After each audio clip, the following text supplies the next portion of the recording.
حضرت خواجہ ویس کرنی کے بارے میں پوچھا تو مدینہ شریف کے زائرین اور وہاں کے مقامی لوگ بھی کہنے لگے کوئی نہیں پتہ، ہم نہیں جانتے، ملے ہی نہیں۔ تو کہا باریک سا وجود ہے، پرانا سا لباس ہے، برس کے داغ ہیں، چہرے پہ داڑھی زیادہ گھنی نہیں، کسی کو پاس نہیں بٹھاتے۔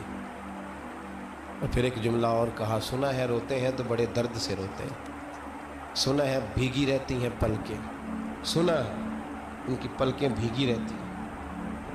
میں 2-4 دن پہلے کسی سے سن رہا تھا شعر، اس نے کہا تھا ایک واری میری آنکھیاں تو انہوں نے اتھرو پونجے سا ہن چسکا پہ گیا رونے دا ہر ویلے یا ہوزاری ہے۔ کہتے ہیں کہ وہ اس طرح کی اس کی کیفیت ہے۔ کہتے ہیں میں نے کہا یار وہی تو ویس کرنی تھے، کدھر گئے؟ کہنے لگے کوئی خبر نہیں، جب وہ آئے ہیں تو ان کے آنے کا انداز ہی نرالا تھا، سسکیاں اور آہیں نکل گئیں اس شخص کی جب وہ مدینے آیا۔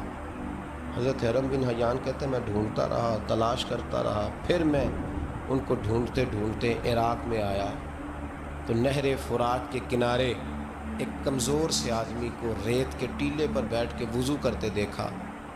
کہتے ہیں جب ان کا وضو مکمل ہوا تو میں نے کہا السلام علیکم، تو کہتے ہیں انہوں نے چہرہ نہیں پھیرا، وہیں بیٹھے بیٹھے کہنے لگے وعلیکم السلام یا حرم بن حیان، یا حرم بن حیان وعلیکم السلام۔ کہتے ہیں میں نے کہا کہ من انت، آپ کون ہے؟ تو کہنے لگے وہی ہوں جسے تم مکے اور مدینے ڈھونڈتا رہا۔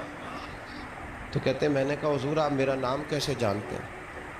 بڑا خوبصورت جملہ ہے، اللہ کرے آپ کو یہ یاد رہے، سبق کبھی نہ بھولنا، یہ سبق کبھی نہ بھولنا۔ بابا صاحب کے مزار پہ گئے تو خالی آ گئے، داتا صاحب گئے تو خالی، ایسے ہی چلے گئے۔ ہم فارغ لوگ تھے، کوئی کام نہیں تھا کہ بابا فرید کی گلیوں میں گھومتے رہے، ہم فارغ تھے کہ 2 بجے حضرت سلطان باہو رحمۃ اللہ علیہ کی جالیوں کے سامنے کھڑے رہے۔